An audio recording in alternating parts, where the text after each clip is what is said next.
selamat pagi semuanya. Jadi saya di sini Fania Fia, perkenalkan saya menjadi moderator pada webinar series pertama ini yang diadakan oleh KPR bersama dengan ilmu komunikasi dan juga Udinus tentunya. Jadi untuk teman-teman yang sudah masuk ada sekitar 85 partisipan yang ada di sini. Kita di sini nanti akan sharing tentang bagaimana PR public relation di masa pandemi COVID-19 ini, bagaimana kita tetap memperjuangkan tuh sebuah perusahaan baik instansi. Nanti kita bisa sharing di sini buat teman-teman. Di sini sudah ada fitur yang bisa dimanfaatkan. Nanti ada teman-teman bisa kasih pertanyaan yang nanti akan dijawab pada akhir acara. Kemudian yang pertama saya persilakan Bu Yeni Indrayani untuk bisa memberikan sambutannya. Silakan Bu Yeni. Oke, terima kasih Fania atas kesempatannya. Jadi hari ini nanti kita akan lebih sharing-sharing gitu ya. Terima kasih sebelumnya untuk narasumber lainnya. Ada Mas Wildan dari Telkomsel Regional, kemudian ada Mbak Rita dari Diskominfo Depok, dan yang terakhir itu adalah Mbak Nining, yang kita tahu adalah sebagai Humas Udinus kampus tercinta kita ini ya. Oke, mungkin saya akan langsung aja Fania, tidak ada sambutan, tapi langsung memberikan materi terkait dengan bagaimana sih PR itu bekerja ketika di masa-masa yang tidak terduga sebelumnya. Gitu. Saya akan share screen langsung.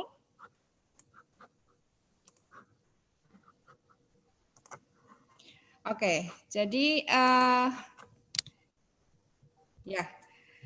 Kalau bisa kita katakan pandemi COVID-19 ini adalah eranya VUCA gitu. Ada istilah bahwa apa itu VUCA? Yaitu adalah yang pertama adalah volatility.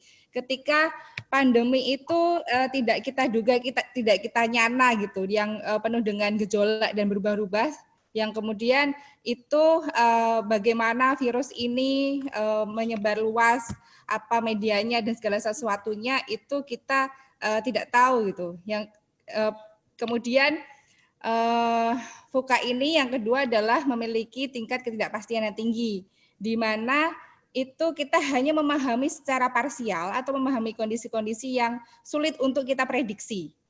Apakah kemudian yang kita awalnya sering banget ketemu face-to-face communication, kemudian beralih ke virtual communication, nah itu kita pada kondisi yang tidak pasti gitu. Yang ketiga ada complexity. Complexity ini adalah kondisi di mana masalah berkepanjangan yang tidak selesai-selesai. Kalau ditanya kapan pandemi ini selesai, kapan kita bisa bertemu, nah itu adalah sebenarnya kondisi yang kompleks, yang saling berhubungan gitu. Yang terakhir adalah ambiguity atau menimbulkan keraguan-raguan, di mana pemahaman yang terbatas dan itu kita nggak tahu resikonya itu seperti apa, sehingga VUCA ini itu menggambarkan bagaimana situasi pandemi COVID-19 yang kita alami sekarang ini gitu. Kalau dilihat dari Maret sampai April itu ada 2.000 lebih media daring Indonesia yang memproduksi 1 juta lebih berita, dan itu semuanya tentang COVID-19. Artinya adalah bahwa masyarakat atau publik itu atensi terhadap COVID-19 itu tinggi sekali, bahkan mengalahkan kalau masanya Pilpres gitu kan, penasaran dengan sosok-sosok siapa yang kemudian menjadi kandidat presiden, itu informasi terkait dengan COVID-19 jauh lebih banyak, jauh orang itu ingin tahu gitu, sehingga informasi yang dikeluarkan pun itu sangat beragam, terutama adalah di media online. Nah, dari kondisi yang seperti itu, kemudian PR itu posisinya di mana? Bagaimana dengan perannya? Apa yang dilakukannya? Kalau merujuk dari definisinya gitu, itu PR itu adalah fungsi manajemen yang membangun dan mempertahankan hubungan baik. Jadi bagaimana kalau dengan kondisi yang sekarang di era VUCA ini, kemudian tetap memiliki hubungan yang baik dengan stakeholder-nya, agar ada pengertian, simpati, dan dukungan dari stakeholder-nya tentunya. Nah, paling tidak peranannya adalah ada 4 hal. Teknis komunikasi, fasilitator komunikasi, expert prescriber, sampai fasilitator pemecah masalah. Jadi kalau di era sekarang yang kita lebih banyak menggunakan virtual, kita tidak bisa ketemu secara langsung, kita menerapkan social distancing, kemudian banyak kampanye yang dilakukan. Nah, di sini PR itu memiliki peran yang strategis, terutama adalah untuk membangun program-program komunikasinya dan memanfaatkan teknologi dan media baru gitu. Di sini peranannya adalah dia harus bisa menjadi seorang yang kreatif communicator. Kemudian menjadi content producer, digital monitoring sampai mengevaluasi engagement-nya itu seperti apa sih gitu. Sehingga ketika membuat konten lah saya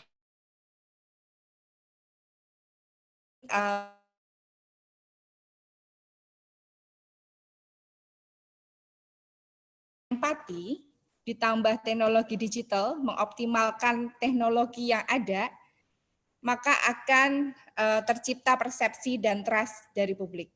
Mungkin itu saja yang saya sampaikan materi terkait dengan peran PR di masa pandemi dari sisi teoritisnya. Jadi nanti kita akan lebih banyak mendengar dari sisi praktisnya itu kayak gimana sih gitu.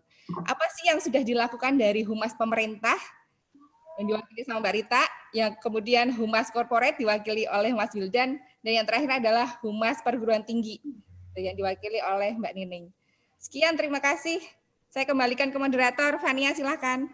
Ya, terima kasih Bu Eni untuk penjelasan di awalnya yang sangat luar biasa.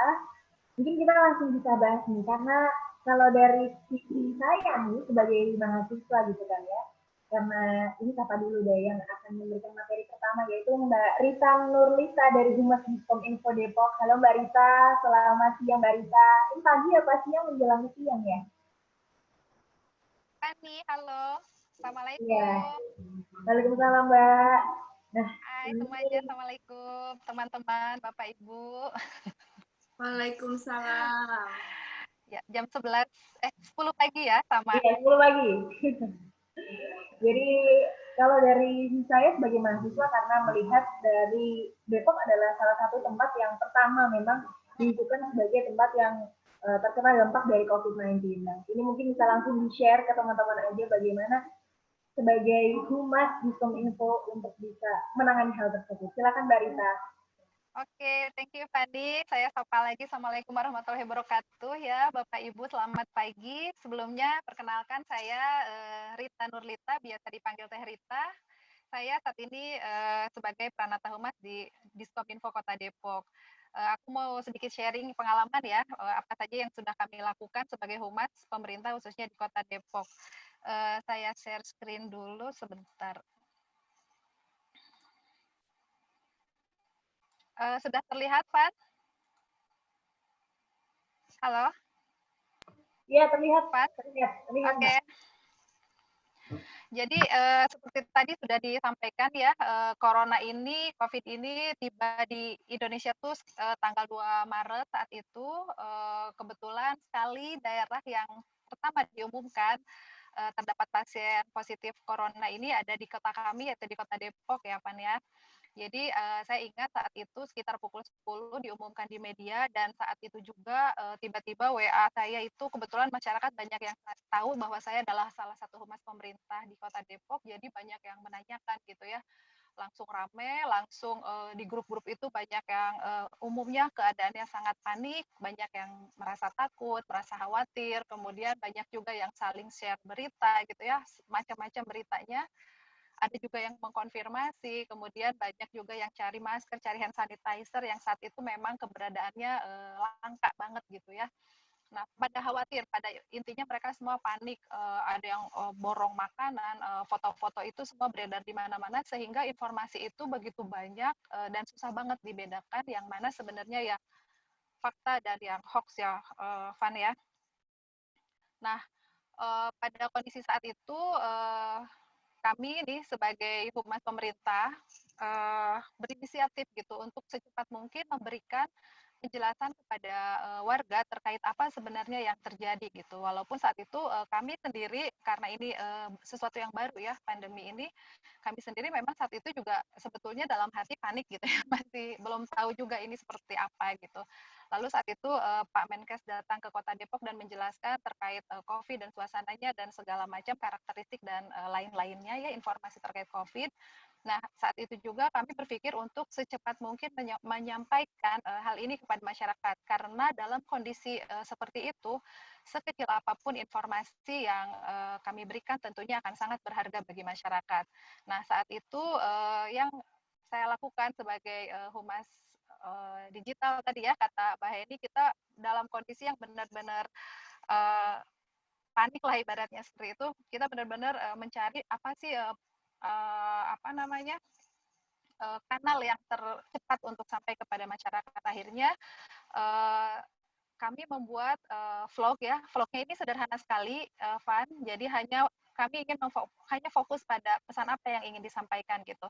Saat itu saya membuat vlog bersama Pak Wali Kota sebagai pejabat resmi pemerintah yang official resmi gitu ya, sehingga bisa dipercaya oleh masyarakat. Mungkin saya akan putar sedikit vlognya ya. Ini durasinya sudah sedikit dipotong gitu ya. Harapan kami masyarakat tetap tenang, tidak panik, ya. Insya Allah tidak sampai menyebar kemana-mana. Dan orang yang pokoknya harapan kami masyarakat tetap tenang, tidak panik, ya. Insya Allah tidak sampai menyebar kemana-mana. Dan orang yang berinteraksi langsung pun, ya, ini pun belum tentu dia terinfeksi itu. Jadi tidak apa-apa. Kalau langkah-langkah yang akan dilakukan oleh pemerintah Kota Depok sendiri, Pak, mungkin bisa disampaikan kepada masyarakat. Iya, nanti kalau memang ada hal-hal gejala ini, kita sudah membuat rumah sakit satelit, bisa kita isolasi dan bisa ditangani dan secara proaktif dari Puskesmas juga memantau tempat tinggal dan tetangga di penderita atau pasien yang terinfeksi ini. Baik, kalau ada masyarakat yang terindikasi misalnya kemana akan laporkan. Kami membuat tim penanganan ini, nanti ada bisa 119 melaporkannya, dan dari Puskesmas sendiri serta proaktif mereka turun ke bawah masyarakat. Baik. Semoga semuanya baik-baik saja dan Allah melindungi kita semua. Amin ya Allah. Ya, itu kan ya. Jadi benar-benar singkat, videonya hanya berisi percakapan apa saja sih yang masyarakat ingin banget tahu gitu, informasi saat itu gitu ya. Sehingga alhamdulillah dalam waktu 1 malam itu viewersnya luar biasa banyak sekali gitu, sampai ratusan ribu. Dan masyarakat mulai terlihat tenang saat itu. Nah, di saat-saat seperti itu kami sebagai humas pemerintah akhirnya memperkaya diri ya, intinya dengan berbagai informasi karena kami juga masih baru belum tahu tentang COVID ini gitu. Kami mengikuti banyak seminar, kemudian membaca juga dari berbagai sumber yang valid terkait COVID-19 ini. Nah, ini beberapa langkah yang kami lakukan ya. Tadi sudah disampaikan Bu Heni bahwa dalam kondisi seperti ini kita memang harus menjadi humas yang strategis. Jadi kami alhamdulillah di Kota Depok dilibatkan secara langsung di tim gugus tugas dan tim krisis yang dipimpin langsung oleh Pak Wali Kota beserta para kepala OPD ya. Di sini kita juga bisa sharing banyak informasi. Kemudian kita melakukan manajemen isu publik gitu ya. Jadi melakukan analisa-analisa baik dari media cetak, online dan sebagainya. Kemudian membuat konten-konten kreatif ya.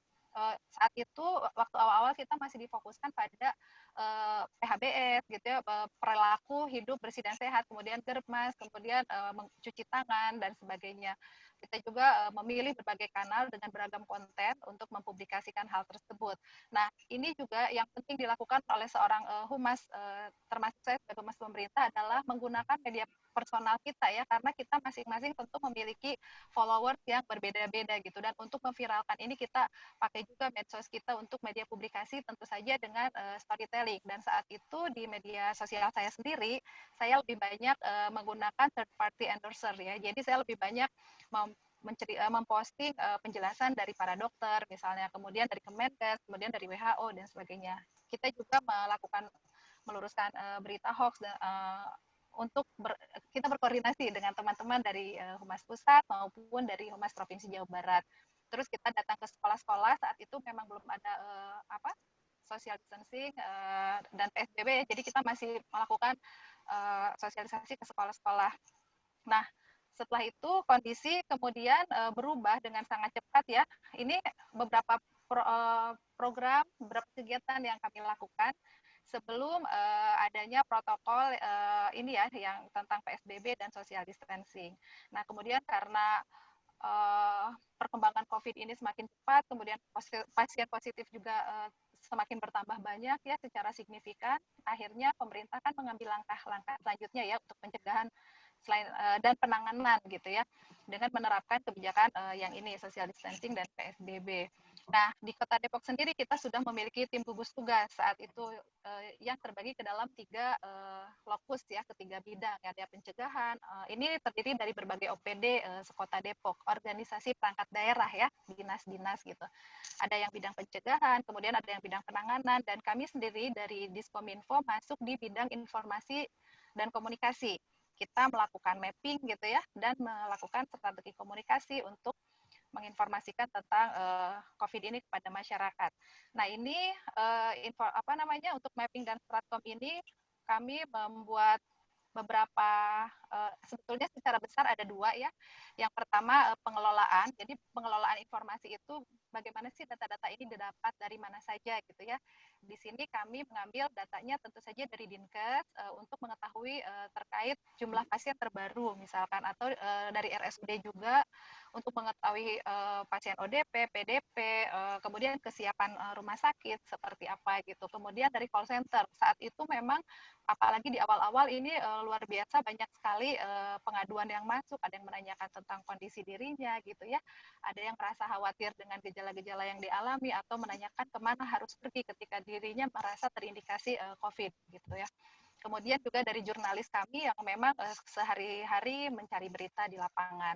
Nah, selain pengelolaan, kami juga melakukan komunikasi publik.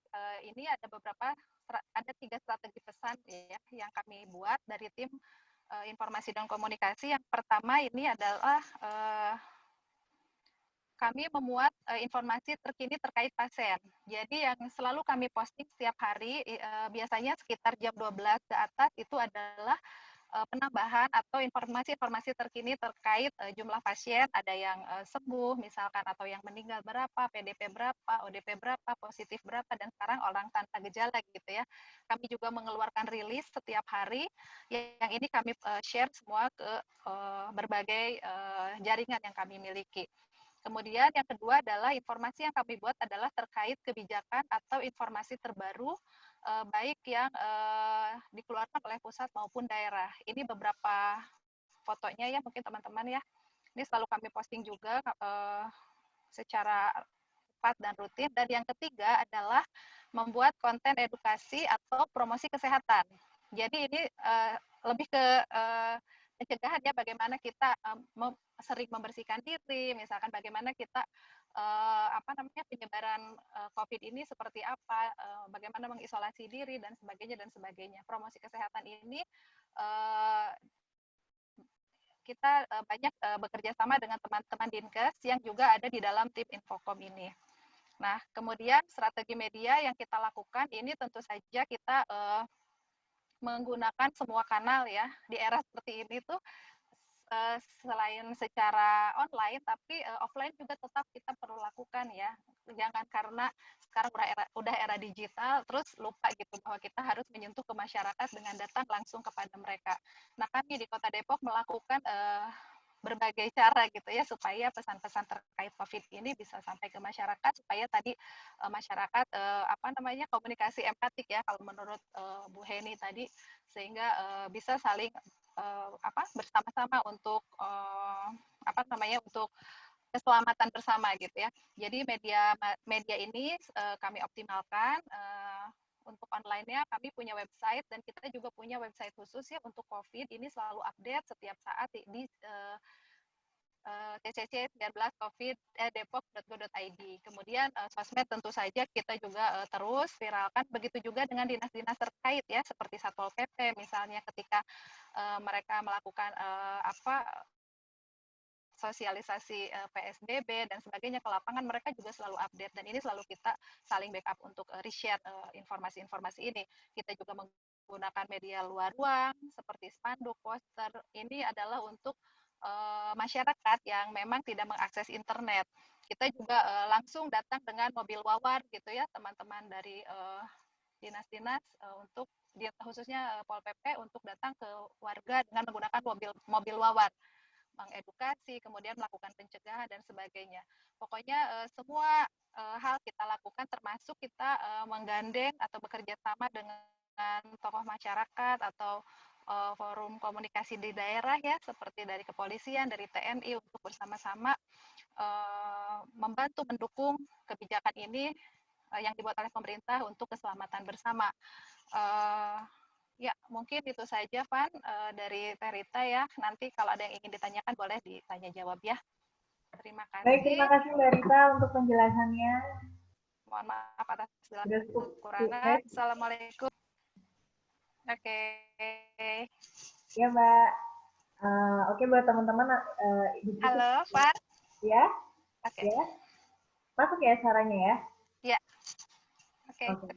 Jadi itu tadi penjelasan dari Mbak Rita selaku Humas dari Diskominfo Depok. Jadi kalau teman-teman yang belum pada tahu bahwa Depok memang salah satu yang pertama yang terkena dampak dari COVID-19, dan tadi sudah dijelaskan bahwa pemerintah dari Depok juga sudah memberikan banyak fitur layanan untuk masyarakatnya untuk menangani, terlebih dari bidang humasnya, bahwa memang untuk menanggapi hal-hal tersebut memang banyak sekali yang harus digarap, jadi PR-nya memang banyak.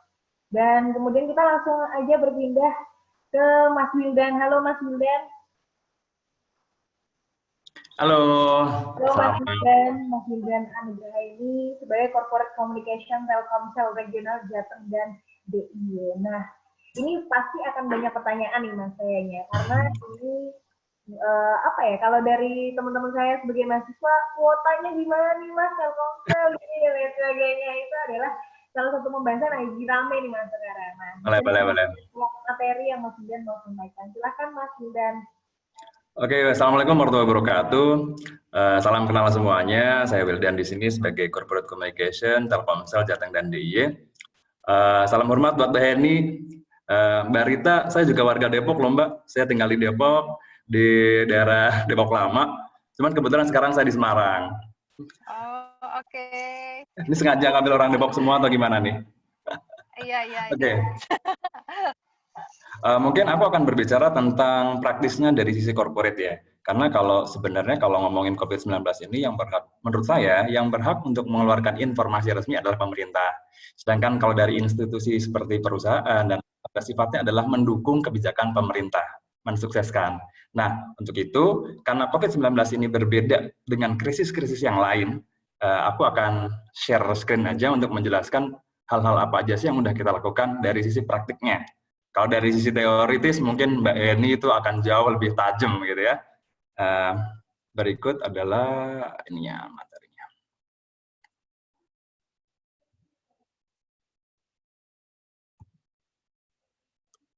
Oke, sudah terlihat? Oke. Aku akan menjelaskan sedikit tentang peran public relation di masa pandemi. Ini profil singkat saya, nama saya Wildan Anugraha, join di Telkomsel dari tahun 2012. Basicnya lebih ke digital, dulu ngurusin games, musik, konten, dan per 2018 diperbantukan di Jawa Tengah untuk handle corporate communication regional Jateng dan DIY. Video kompronya kayaknya aku skip aja. Ini mungkin praktiknya yang tadi jelasin Mbak Eni, public relation itu apa sih gitu kan? Nah, ini adalah bagian yang bertugas untuk berkomunikasi dan menjalin hubungan baik dengan internal dan eksternal. Mungkin kesannya selama ini public relation ya eksternal, sebenarnya internal juga loh. Nah, ini siapa sih? Internal itu sebenarnya meliputi manajemen dan karyawan, sedangkan eksternal meliputi masyarakat, konsumen, pemerintah, pers ataupun media. Nah, kemudian kita akan ngomongin tentang krisis. Apa hubungannya public relation dan COVID-19? COVID-19 ini sebenarnya adalah termasuk krisis. Dan ingat, krisis dapat terjadi di mana saja, kapan saja, dan kepada siapa saja. Intinya adalah, krisis itu sesuatu yang berpotensi menimbulkan hal negatif untuk diri kita ataupun instansi. Nah, krisis juga dibagi menjadi dua. Krisis di internal perusahaan, misalnya seperti untrust dari karyawan ke manajemen, ataupun krisis di eksternal perusahaan, bisa jadi masyarakat ke dalam perusahaan itu, atau sesuatu yang terjadi di masyarakat yang memungkinkan menimbulkan efek negatif kepada perusahaan jika perusahaan itu tidak melakukan sesuatu untuk itu, walaupun itu tidak ada hubungannya dengan perusahaan. Misal, apakah dengan adanya pandemi COVID ini kita ngapa-ngapain, itu bisa jadi krisis loh, karena itu bisa dianggap sebagai, perusahaan ini nggak peduli nih dengan kondisi lingkungan nih, padahal itu nggak ada hubungannya dengan dia yang dia perbuat, gitu kan. Nah, secara garis besar adalah seperti itu. Teorinya PR itu seperti apa, krisis itu seperti apa. Kita anggap adalah COVID-19 ini adalah krisis bersama yang dihadapi oleh seluruh dunia ya. Nah, sebenarnya untuk ngatasin krisis itu gimana sih caranya sih? Yang paling benar adalah komunikasi yang efektif dan efisien. Ini adalah tugas seorang PR banget untuk bisa mengkomunikasikan sesuatu secara efektif dan efisien. Terus, kalau tadi kan udah jelasin tuh langsung tuh, wah kami pakai sosmed, pakai ini gitu kan. Sebenarnya kalau dari aku akan menjelaskan flow-nya. Kenapa sih kita harus pakai itu, strateginya itu kenapa sih? Agar efektif, yang teman-teman harus tahu adalah know your audience. Siapa sih audiens akan kita ajak ngomong? Jangan sampai ngomong si A, tapi dengan background yang beda, dikira ngomong apa gitu. Jangan nggak nyambung gitu. Harus tahu siapa yang akan diajak ngomong. Karena sekarang di zaman digital, aku akan lebih ngomong tentang hal-hal digital aja ya. Terlalu luas nih kalau kita ngomong semuanya nih. Aku akan ngomong tentang digitalnya aja. Kita kerucutin ya. Teman-teman tahu nggak sih data tentang digital di dunia ini? Kenapa kita ngomong digital? Jangan-jangan kita hanya dengar-dengar aja tanpa ada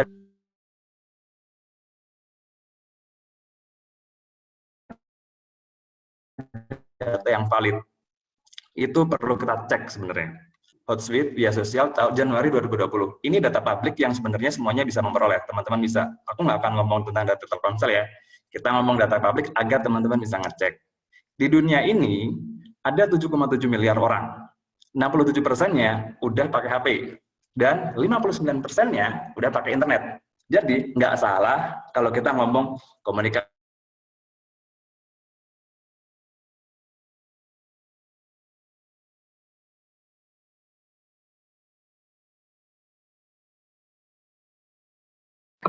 Mas Wildan, oke, mungkin sedang ada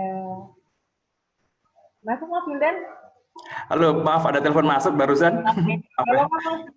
Mohon aku share ulang ya. Iya. Maaf, soalnya masih jam kerja, jadi masih banyak banget panggilan. Mohon maaf ya. Kalau ada telepon masuk pasti langsung ini, karena aku tethering soalnya. Oke, kita ngomong sampai di sini ya tadi ya. Nah, ini adalah data global. Seperti ini datanya. 59% orang udah pakai internet. Terus, percaya nggak teman-teman? Atau coba deh tebak, kira-kira berapa jam sih orang sehari itu terkoneksi dengan internet? Jawabannya cukup mencengangkan loh. Nih. Jadi, kita ini sekitar 6 jam 43 menit orang di dunia ini sehari terkoneksi dengan internet. Itu gila banget sebenarnya, karena lebih dari 1/4 hidupnya dalam sehari dipakai untuk internetan. Dan 2,5 jamnya kurang lebih dipakai untuk bersosial media. Entah itu WhatsApp, Instagram, Facebook, apapun itu. Jadi kita dari sini udah mulai ngerti ya, oh orang-orang itu ada di mana sih? Mau ngomong ke siapa tuh harus kemana sih gitu kan? Kita mulai paham dari sini. Ini adalah data di dunia. Pertanyaannya, di Indonesia seperti apa? Jawabannya. Kalau rata-rata di dunia itu 6 jam 43 menit, di Indonesia itu cukup amazing. Hampir 8 jam orang spend waktu di internet. Itu artinya, sepertiga hidupnya dihabiskan di internet. Sepertiga hidupnya 8 jam untuk tidur, asumsinya. Sepertiga hidupnya lagi untuk internet, dan sepertiganya lagi untuk bersosial. Sosial ketemu orang, makan, minum, segala macam itu masuk di sepertiga lainnya. Kita udah tahu habit orang Indonesia. Ini orang Jepang, semakin maju negaranya biasanya semakin cenderung semakin sedikit. Rata-rata orang Indonesia menghabiskan waktu di sosial media itu 3,5 jam, jauh lebih banyak daripada data global. Artinya sangat valid kalau kita ngomong di sosial media. Nah, sekarang di sini. Ini apa hubungannya data, fungsi PR, krisis, dan data? Adalah seperti ini. Pada tanggal 2 Maret, seperti dijelaskan tadi, bahwa dijelaskan kita udah ada kasus pertama kali positif tentang COVID-19. Nah, di situ kemudian rame banget bertebaran tentang berita tentang COVID-19 yang mungkin bahkan tidak bisa dipertanggungjawabkan kebenarannya. Karena beredar di sosmed itu gila banget itu. Nah, sampai akhirnya kami di Telkomsel tanggal 16 Maret itu mendapat himbauan untuk kerja di rumah. Nah, seperti aku tadi bilang di depan, fungsi PR itu ada dua, internal dan eksternal. Kita mau ngomongin tentang COVID-19. COVID itu bisa menyerang siapa aja. Bahkan kita, saya sendiri termasuk teman-teman di sini juga bakal kena. Artinya, kami dari Telkomsel, dari perusahaan, sebelum kita menghimbau orang di luar Telkomsel dan ikut menyukseskan program pemerintah, artinya kami harus menghimbau kepada diri kami sendiri terlebih dahulu. Kami harus mengedukasi diri kami terlebih dahulu. Nggak mungkin dong. Istilah kasarnya gini, jangan sampai kamu ngurusin tetangga kamu semuanya, tapi anak-anak kita itu nggak makan di rumah atau nggak ngerti. Kalau anak kuliah, jangan sampai karena kamu keasikan main sama temen, pacar kamu dilupain. Harus bisa bareng-bareng, gitu. Harus balance. Nah, tapi kita akan ngomong dari sisi internal terlebih dahulu. Fania, kenapa? Ada masalah sama pacar? Oh, nggak apa-apa, nggak ada masalah. Bisa di luar sana lagi teriak-teriak semuanya. Sekarang kan lagi LDR-LDR-nya. Oh iya, sekarang bisa Vicon. Nah, kita balik lagi tentang himbauan di rumah. Kita akan ngomongin apa sih yang udah kita lakukan terkait COVID ini. Kita akan ngomong di internal. Di internal kita udah ngapain sebelum kita ngomong eksternal. Kami membuat informasi yang bisa dibilang enak untuk dibaca dan valid beritanya. Ini kami salurkan kepada lewat email, kepada teman-teman Telkomsel semuanya. Dan kami kalau bikin pengumuman ya tidak asal ketik aja, kami desainkan sebagai fungsi PR harus didesainkan yang baik agar informasi itu terbaca. Karena bisa jadi informasi itu benar, kalau kemasnya nggak menarik ya akan dibaca kan.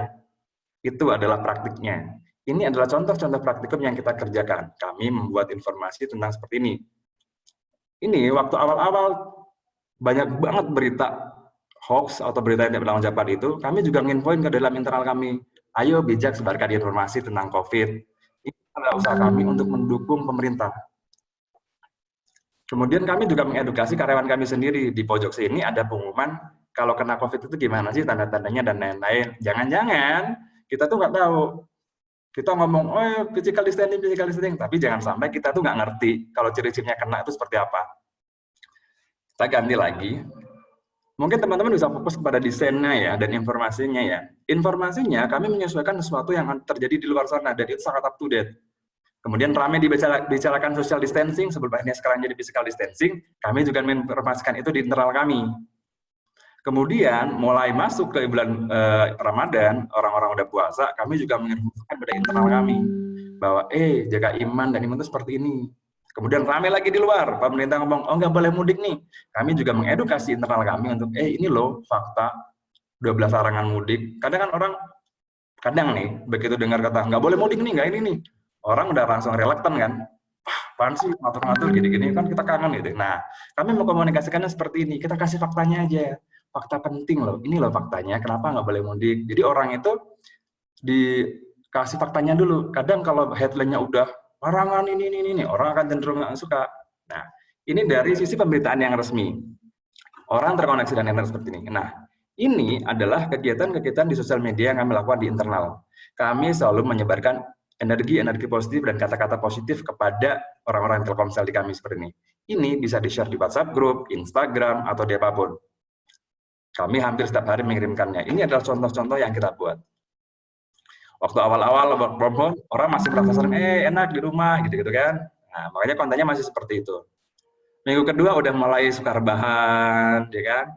Minggu ketiga udah pada mulai bosan. Nah, kami kontennya juga rubah. Nah, strateginya selalu berubah, selalu mengikuti tren, jangan kaku gitu. Dan desainnya pun ya cukup catchy lah untuk dilihat gitu. Kemudian masuk bulan Ramadan pun kami juga bikin Ramadan. Momentum itu selalu tidak boleh dilupakan.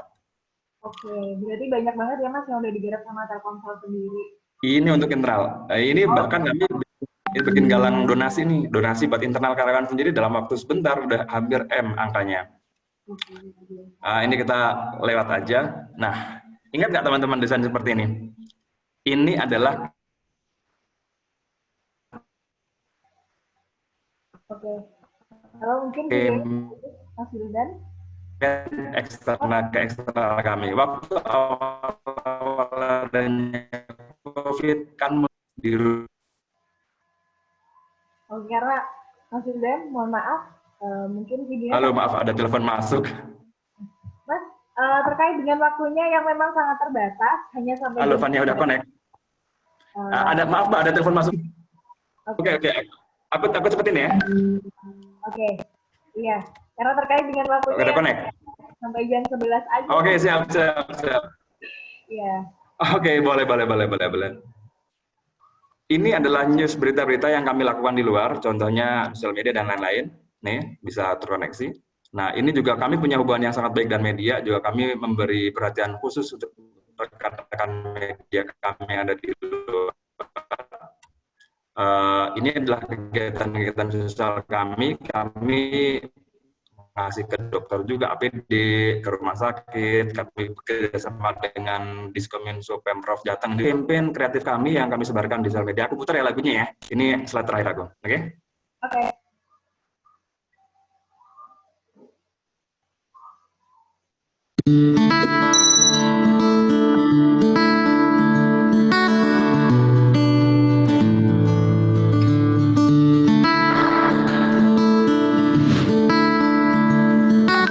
Ramadan ini mungkin beda kawan, tapi jangan nyerah sama keadaan.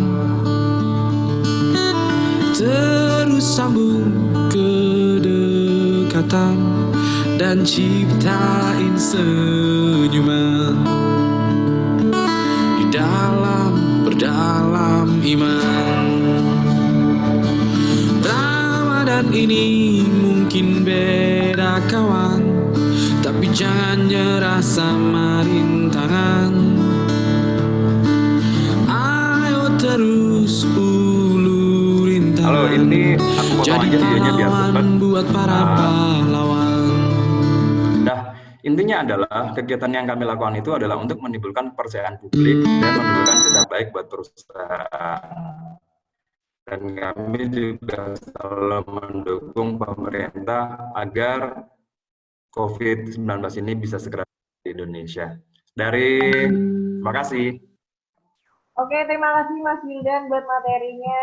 Jadi memang kalau sebagai DR memang kita harus saling berkolaborasi, saling mengisi. Kalau tadi udah diisi secara detail sosmednya oleh Mbak Rita, kemudian Mas Wildan menjelaskan flow-nya bagaimana, kemudian nah ini yang ditunggu-tunggu sama mahasiswa Udinus, ini ada Mbak Eni Sekar selaku Humas dari Universitas Dian Nuswantoro. Silakan Mbak Sekar untuk langsung bisa sharing. Apa kabar, Fania?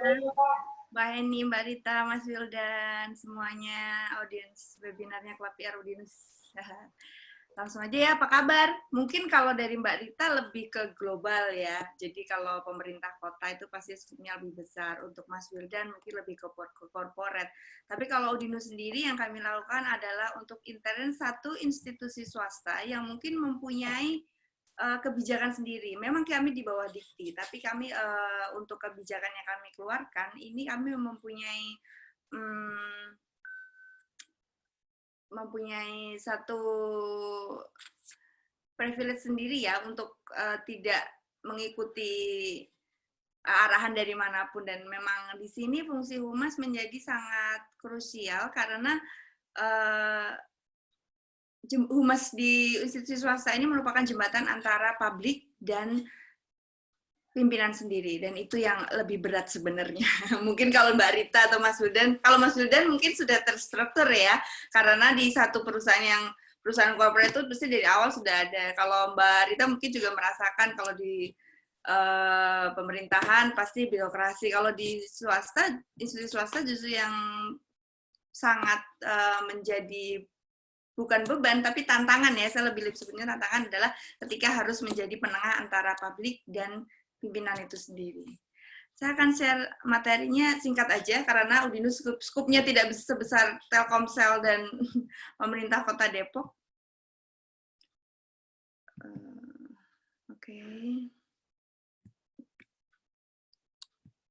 Oke, saat selama pandemi ini di kampus kami ada banyak perubahan.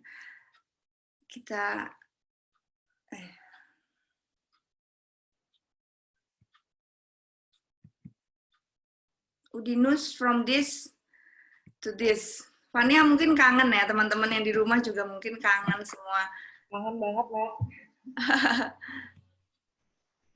Oke, from this to this ya. Berasa nggak sih? Kita ini waktu saat from this-nya itu dari saat kita PMB, dan setiap hari Udinus itu ada kurang lebih, kami ada 15.000 mahasiswa, tapi aktifnya itu 10.000 setiap hari. Kebayang kalau misalnya pandemi ini, COVID ini masih terus berlangsung, dan kami tidak menghentikan perkuliahan seperti anjuran pemerintah, pasti akan menjadi satu efek negatif untuk semuanya ya.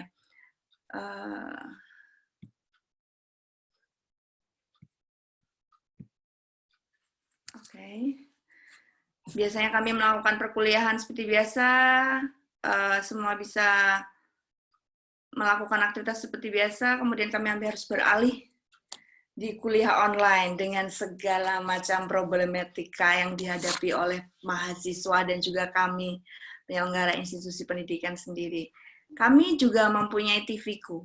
Jadi jika kuliah online dengan software yang kami kembangkan sendiri, kami juga mempunyai TV-ku. TV-ku adalah salah satu TV lokal swasta di Jawa Tengah yang memang dibangun Udinus untuk menjadi corong bagi kampus.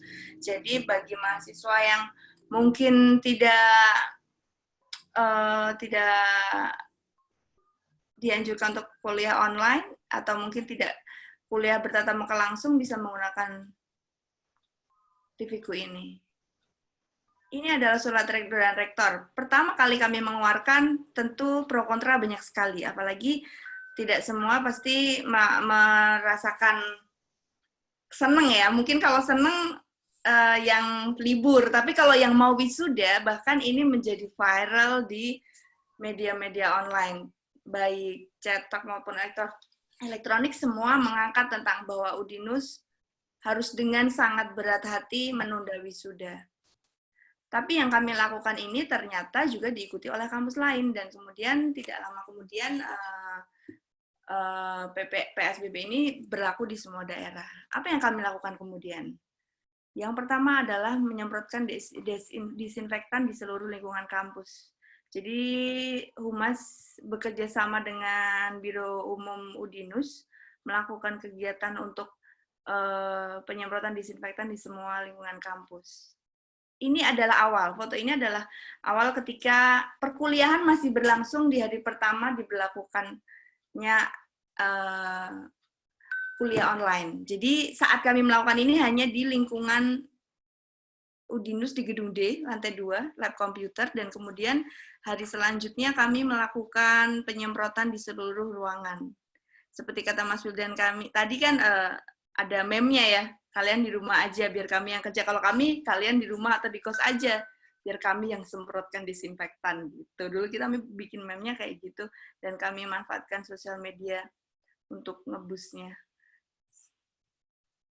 Di awal pandemi, kami membuat inovasi-inovasi yang sekiranya bisa relate dengan fakultas yang ada di Udinus. Dan yang pertama ini adalah hand sanitizer yang kami bikin bekerjasama dengan Fakultas Kesehatan Masyarakat Udinus. Sehingga apa yang nanti kami bisa lakukan, dan ini relate dengan Tridharma Perguruan Tinggi, di mana seorang pengajar atau dosen harus memberikan pendidikan, penelitian, dan pengabdian. Setelah hand sanitizer ini bukan hanya satu inovasi dari Udinus, kami juga membuat face shield. Ya, ini adalah barang langka yang dicari oleh banyak orang dan juga tenaga kesehatan tentunya. Kami membuat ini yang bekerja sama dengan Fakultas Teknik Udinus, dan sudah dilakukan dan diproduksi sekitar lebih dari 1.000, dan inovasi yang kami lakukan dan membuat beda dengan face shield buatan produsen lain adalah kami mempunyai alat untuk UV, jadi benar-benar steril untuk alat ini. Selain itu, kami juga melakukan pemberian bantuan kepada mahasiswa yang terdampak COVID dan tidak bisa pulang. Kami melakukan pembagian sembako, 1.000 paket sembako dan 5 ton beras. Dan juga ke masyarakat sekitar, selain mahasiswa, masyarakat sekitar, dan juga ojol. Kami melakukan pembagian bagi ojol yang biasanya mangkal. Jadi Udinus ini mungkin terlihat kecil dari luar, tapi ternyata di dalam ini kami besar sekali dan banyak sekali orang-orang yang bergantung dengan keberlangsungan aktivitas di sekitar Udinus sendiri. Ini adalah pembagian, kami juga melakukan penyaluran bantuan APD kepada tenaga kesehatan, dilakukan di 3 rumah sakit di sekitar Kota Semarang, dan untuk hazmat, hand sanitizer, dan face shield kami produksi sendiri. Di bulan Ramadan kami mengikuti tren yang ada, bukan tren ya, tapi kami ingin ikut berempati dengan mereka mahasiswa yang tidak bisa pulang dan memang hanya bisa di kos saja, sehingga kami memberikan takjil untuk mahasiswa setiap hari dan bisa datang hanya dengan menunjukkan KTP dan KTM. Kami juga membuka open donasi, memanfaatkan sosial media, dan semua kami lakukan dengan protokol kesehatan. Terima kasih untuk Udinus. Begitu.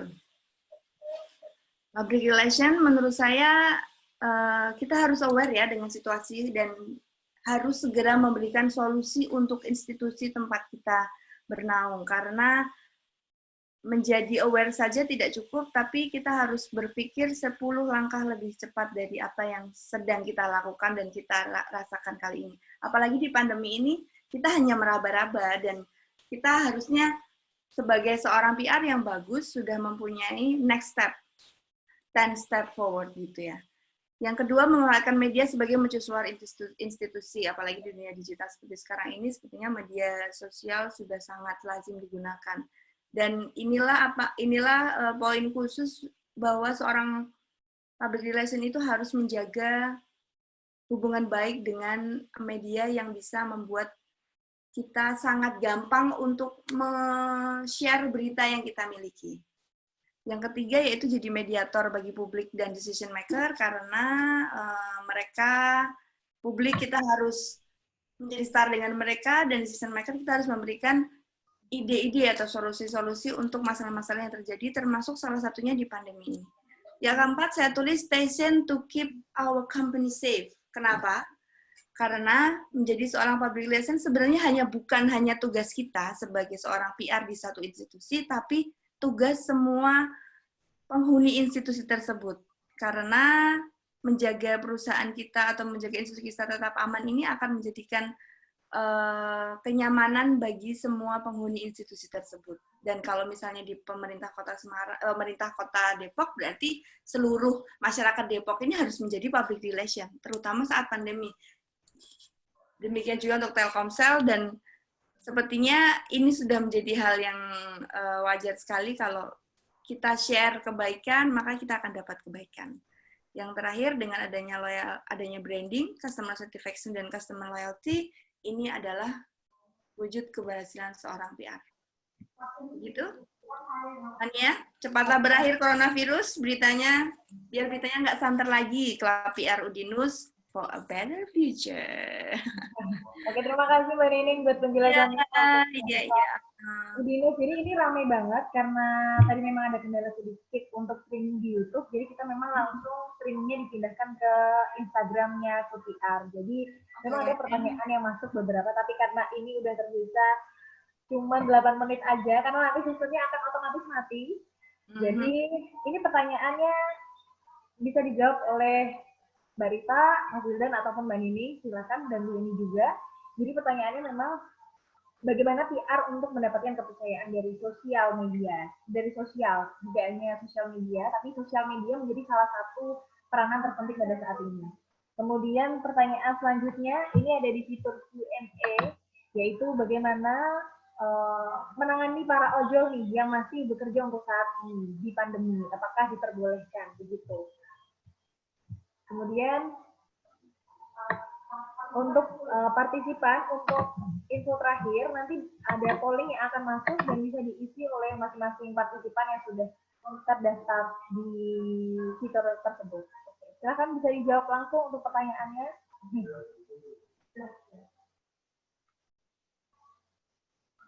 Mau Mbak Rita atau Mas Dilan atau Mbak Nining atau Bu Yeni juga boleh. Aku jawab yang satu dulu, nggak apa-apa ya? Pertanyaan kedua kan Mbak Barita tuh, dari yang sosial media ya. Gimana sih caranya kita mendapatkan kepercayaan publik gitu kan? Caranya adalah tunjukkan empati kita. Empati yang real kita seperti apa? Yang kita nggak perlu terlalu gaduh, bikin statement banyak di publik, tapi tunjukkan empati kita. Karena kadang bukan kesalahan ya, sesuatu yang harus diri dalam dunia VR adalah terlalu aktif dan reaktif. Itu harus kita hindari. Kita harus proaktif, tapi reaktif itu jangan. Sehingga ketika kita memunculkan statement di publik, itu harus data udah valid dulu, pikirkan terlebih dahulu. Dan tunjukkan data-data yang valid, pakai bahasa yang bagus, pakai channel yang bagus, dan sebisa mungkin hindari kontroversial. Kita tunjukkan empati kita kepada masyarakat. Itu aja sih Mbak, dari saya. Oke, terima kasih Mas Wildan. Mungkin pertanyaan selanjutnya yang ada di fitur Q&A untuk VR untuk menanggapi ojol nih Mbak Rita. Ojol, oke Fan. Untuk ojol ya, saat ini kalau untuk ojol sendiri itu masih boleh beroperasi. Tapi memang ada aturannya, mereka tidak boleh berboncengan ya, tidak boleh mengambil penumpang. Kemudian jadi umumnya kalau kita lihat sekarang mereka mengambilnya biasanya barang ya, GoSend atau GoFood gitu. Oh sorry, sebut merek ya, nggak apa-apa. Jadi tidak boleh berboncengan. Kemudian kalau biasanya karena PSBB ini, kalau keluar masuk dari Depok ini kita di beberapa titik ada checkpointnya ya. Seperti itu. Kalau untuk angkutan umum lainnya juga ada pembatasan-pembatasan ya. Kalau untuk mobil hanya diperbolehkan 50% dari jumlah penumpang. Sementara kalau untuk terminal dan angkutan umum di Kota Depok ini jam operasionalnya yang kami batasi yaitu dari jam 6 pagi aja sampai jam 18 malam. Kalau ojol sendiri masih bisa beroperasi, masih tidak membawa penumpang. Seperti itu. Van. Oke, terima kasih Mbak Rita, Mas Wilda untuk penjelasannya. Mungkin pertanyaan dari teman-teman Udinus terkait tentang gimana sih Humas Udinus, kayak jelas tadi yang sudah dijelaskan oleh Mbak Nining bahwa memang Udinus sudah memberikan banyak juga pelayanan ya terkait dengan si masker yang itu UV ya Mbak, yang ada UV-nya gitu ya Mbak? Ya, itu face shield. Jadi biasanya orang bikin face shield bikin aja, tapi karena kita juga punya fakultas teknik dan program studi biomedis, jadi kami mempunyai alat yang kami sinkronkan dengan biomedis. Jadi teknik dan biomedis. Jadi face shield yang keluar ini nanti sudah tersterilisasi. Jadi benar-benar tidak ada virus yang melekat. Jadi begitu dibuka bisa langsung dipakai. Jadi tidak perlu disemprot-semprot dengan hand sanitizer lagi atau pakai yang pH yang tinggi, jadi tidak 2 kali kerja. Jadi nakes itu bisa langsung pakai gitu. Inilah cara kami kalau tadi Mas Wildan bilang kita harus berempati ya. Kami institusi pendidikan, kami akan menerapkan tridharma perguruan tinggi, jadi kami berikan apa yang kami punya untuk masyarakat. Tidak hanya karena semata-mata tridharma perguruan tinggi, tapi memang ini seperti pandemi ini membuat kita lebih bertoleransi dengan masyarakat lain ya.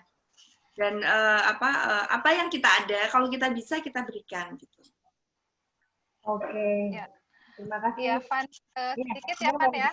Iya. Aku mau menyampaikan juga ini terima kasih banget buat seluruh banyak banget ya saat ini di masa pandemi ini baik masyarakat, komunitas-komunitas, kemudian perusahaan-perusahaan termasuk dari kalangan kampus ya yang melakukan begitu banyak inovasi dan bantuan-bantuan untuk masyarakat, dan ini memang COVID ini tidak bisa kita tangani secara sendiri-sendiri ya, memang harus bersama-sama, dan kami berterima kasih banget untuk semua inisiatif yang dilakukan oleh berbagai pihak gitu ya, untuk kita bersama-sama memutus penyebaran rantai COVID ini. Iya, sama-sama Mbak Rita, Mas Wildan, Mbak Nining, Bu Heni juga terima kasih sudah bisa. Fani ya? Iya. Buat teman-teman mungkin ada yang mau nanya, banyak yang bertanya. Ini aku barusan lihat soalnya di Q&A. Lihat juga nggak sih yang mungkin ada pertanyaan belum tersampaikan. Kami dari Udinus Semarang, kami open a question kalau mau ke DM Instagram @udinus_. Oke, nah jadi itu ada solusi. Lanjut lagi gitu. Iya, bisa berlanjut lagi. Ngobrol enak-enakan aja ya teman-teman mahasiswa. Karena memang waktunya tinggal 2 menit lagi nih kalau saya udah lihat di layar saya. Jadi saya terima kasih banyak untuk Barita, Nurlita, untuk Mas Hilda Nadi. Mungkin terakhir, Fania, saya mau menyampaikan bahwa terima kasih untuk PR yang sudah hadir untuk menjadi narasumber kali ini.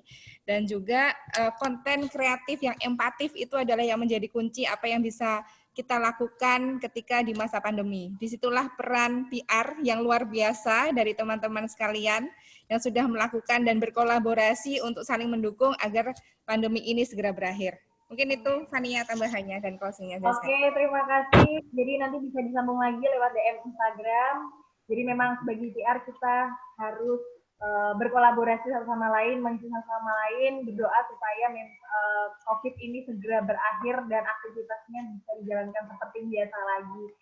Oke, kalau begitu kita langsung, ini udah jam 11.00, jadi sampai ketemu di lain waktu, sampai ketemu di webinar kedua minggu depan. Dan terima kasih. Terima kasih ya, Pak Fatin. Ya, Assalamualaikum. Waalaikumsalam warahmatullahi wabarakatuh.